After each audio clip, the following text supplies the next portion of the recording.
What's up? It's that time of week again, and no, it's not Wednesday. I missed it by a day, and I'm so sorry. I was in a funk and didn't feel it was right to do the video in a funk.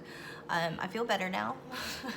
Now that I've let it out, talked about it, I'm good.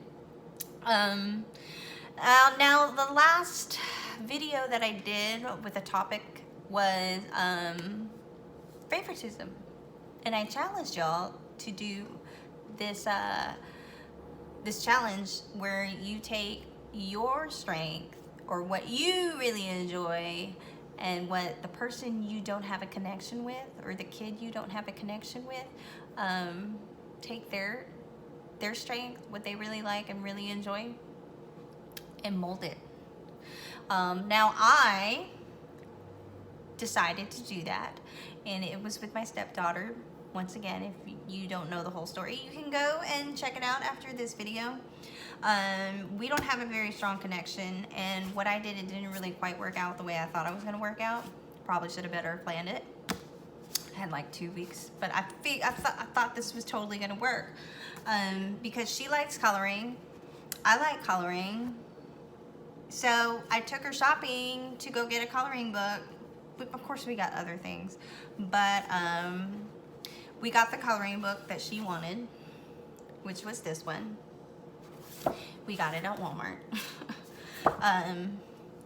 And she just pushed it aside and let other people color in it, and I was like kind of bummed, kind of upset. I know, kind of childish to me, but you know, I bought this coloring book for us. It was for me and her, for us to do, and she, yeah, kind of let everybody else do it.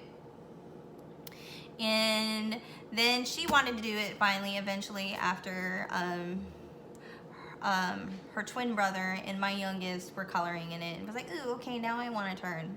So you can't really, another reason why it didn't work out is because most of the pages, the 2 pages that are side by side, they go together. I thought there would be like a picture here that was one single picture and then another single picture, but no. So I couldn't really do it. So I had to go online and buy these. These came from Amazon. And if you got Amazon Prime, they're on Amazon Prime. How cool is that? And it was like just under $13. And you get all 4 of them, which is so cool. And then when they saw that I had bought these, because I showed them what I bought, and they're like, ah, I want that. So it looks like we're all coloring in them. And thank goodness, you know, it is just one page, one picture page.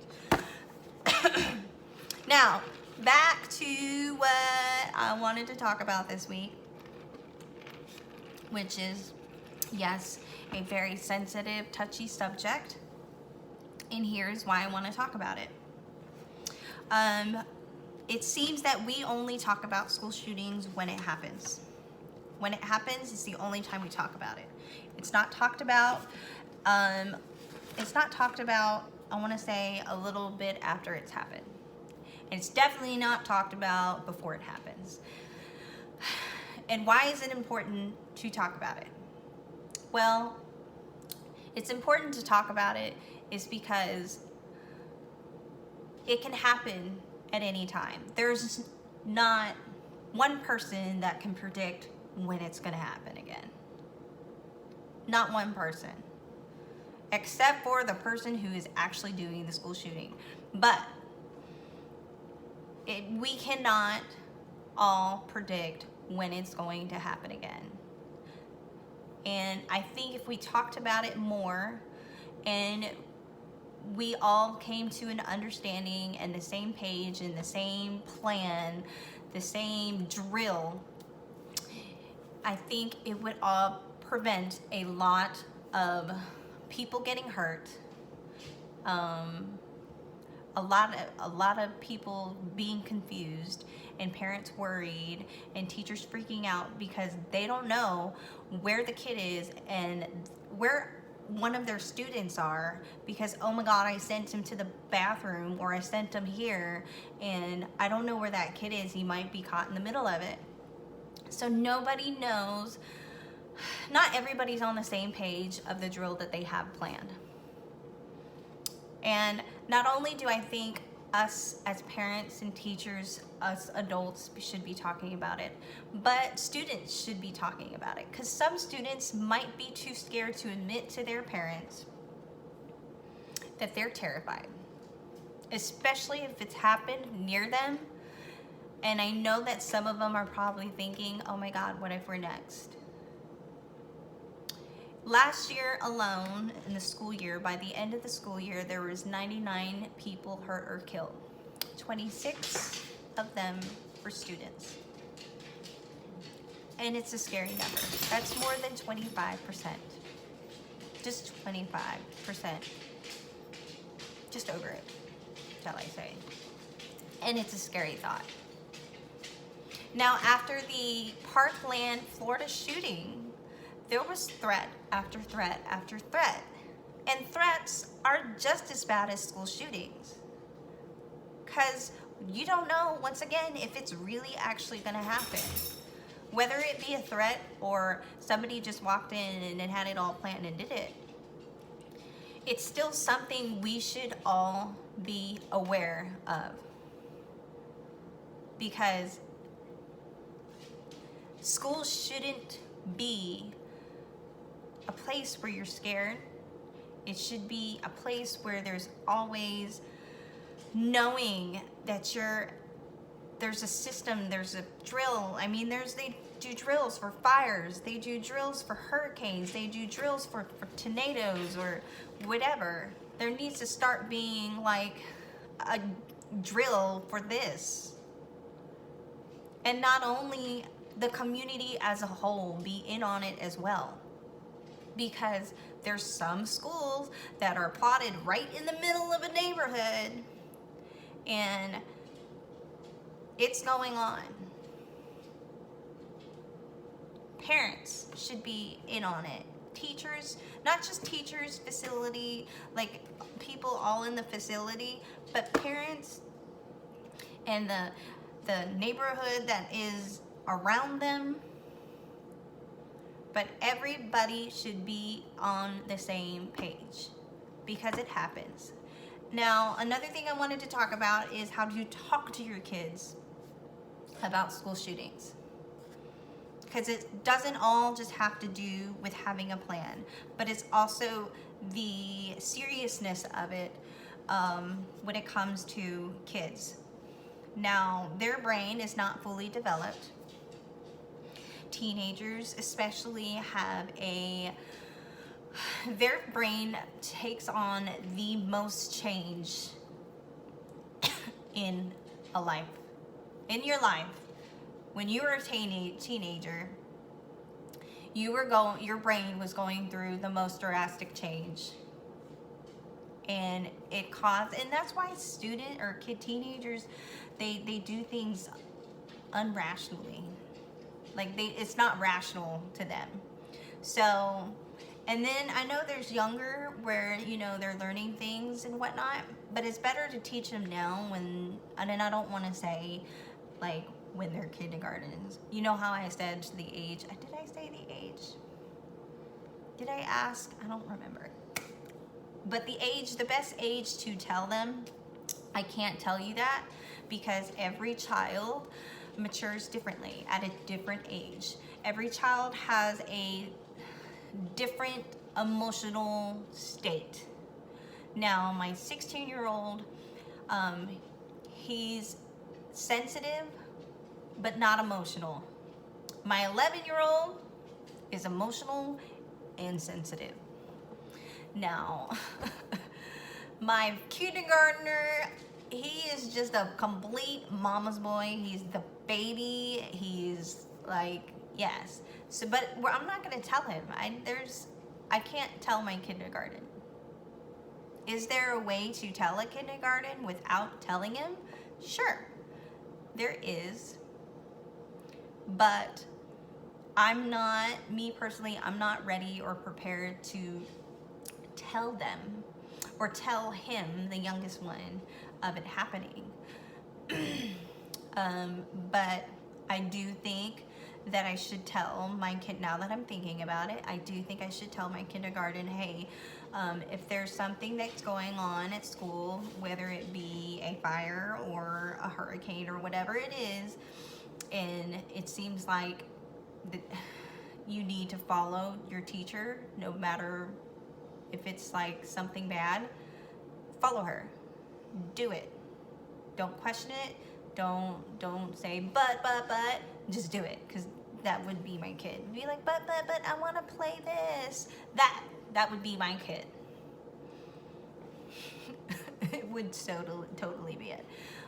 He'd also be crying and hysterically because he has no idea what's going on. But talking to your kids is very important. Getting them to understand the importance of it, getting them to understand that yes, it does happen, but I don't want to say most likely it won't happen, because we don't know. When my teenager researched it, he noticed that majority of the school shootings had to do with somebody, the shooter was being hurt in some way, shape, or form. They were being bullied at school, or there was something going on at home, and nobody was helping them out, and they just got angry.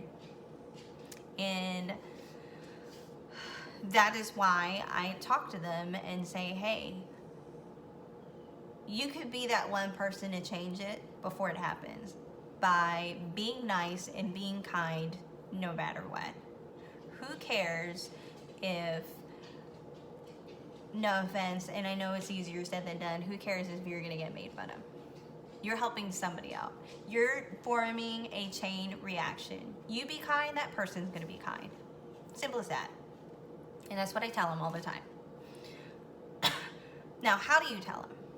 You can tell them the way I did. The teenager, I made him do research. Or you can tell them, or you can show them videos. There are also websites that I will post at the bottom that can help you come up with some ideas on how to talk to your kids about it, because it is important that you talk to your kids. And parents, teachers, faculty member, I don't care who you are, you're an adult. You need to talk about it. You need to know what the drill is, what is going on. You need to stay on top of it. So when it does happen, you know what to do. And it's not some crazy thing. Even like police officers, they're like, everybody in the community needs to come together and come up with a plan. So that way, when it does happen, everybody goes straight to that plan and it's in action. Now that is what I have to say about school shootings. I don't mean to scare anybody. I don't mean to be a downer about it, but it is something serious. It is something that needs to be talked about, because yes, school shootings, school threats of shootings have become our norm now, and it's time to talk about it. Nothing's gonna get done until you talk about it. Now, next week, of course, we're gonna talk about bullying. Why? Because this week we talked about school shootings. And one of the key reasons of school shootings happening is because, yes, someone is being bullied in some way, shape, or form. If not bullying, being abused. So please stay tuned for next week. And yes, I will do it on Wednesday, next week's video. And I do also want to give you guys a heads up. Every now and then, like after this video, I'm going to be posting another video that's like 3 videos in one day. I know. But every now and then I will also be posting videos of my tips and my tricks of my trade of just random things. So tune in for that as well. And I hope you guys have a great weekend. It was nice talking to y'all. It was nice having this conversation. I'm glad that I was able to say it. If you have any questions or concerns, please, please don't be scared. Just comment below, or you can message me. I'm sure there's I haven't quite figured out this YouTube thing. If you could message me and you know how to message me and you could give me some pointers and tips, or maybe teach me something about this whole YouTube thing, that would be great. Like, seriously, it would be great. All right, I appreciate y'all's time. Have a great rest of the week. Hopefully the sun comes out soon where I live, because I'm getting sick and tired of this rain, and I know my kids are, and I know my dogs are, because they can't go for a walk. I'm surprised they didn't jump up and say, ooh.